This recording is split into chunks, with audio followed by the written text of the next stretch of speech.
Ça, c'est une jeune fille très timide, qui est bourrée de complexes, qui n'a pas beaucoup d'amis, mais quand elle en a, elle y tient beaucoup. Elle est très sensible. Parmi ses amis, il y a quelques copains de collège, et puis surtout, elle est proche de son petit frère, qui est beaucoup plus petit qu'elle, mais qui est quand même son confident.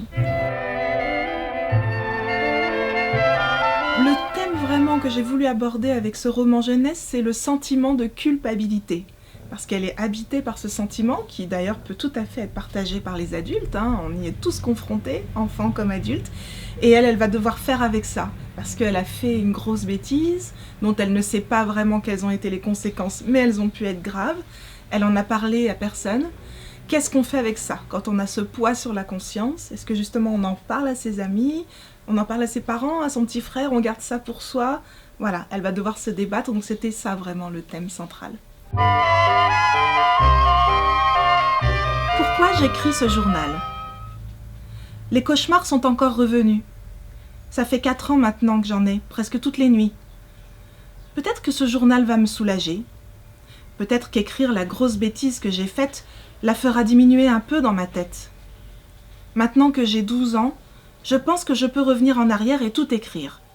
Je suis assez bonne en français. Mais c'est difficile de commencer. Par où débuter? Au moment où j'ai commis cette erreur fatale, quand j'avais à peine 8 ans? Avant? Avant, c'est mieux. Comme ça, ce sera clair.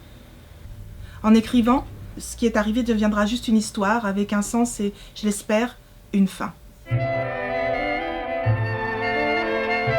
J'aime beaucoup la marginalité, les choses qui ne sont pas centrales, qui ne sont pas cadrées. Et puis elle est à un âge où on n'est pas encore cadré.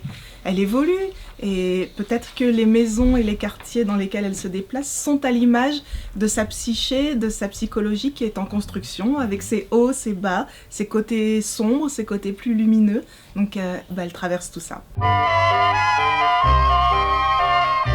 Oh, j'irai pas jusque-là. Moi, ce que je veux, c'est que mes jeunes lecteurs prennent plaisir à lire une histoire, à cheminer aux côtés d'une jeune fille qui va surmonter ses difficultés.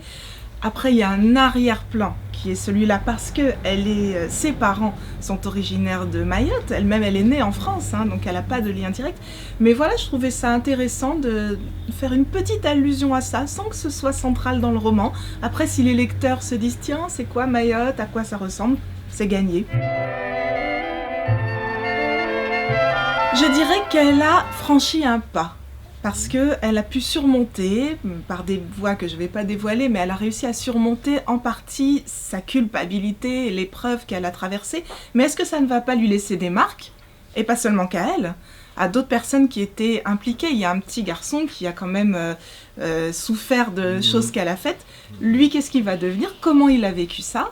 C'est pas dit que ça se passe si bien que ça, mais c'est vrai qu'elle a franchi quand même un pas qui va la soulager et lui permettre d'avancer et peut-être d'affronter d'autres difficultés.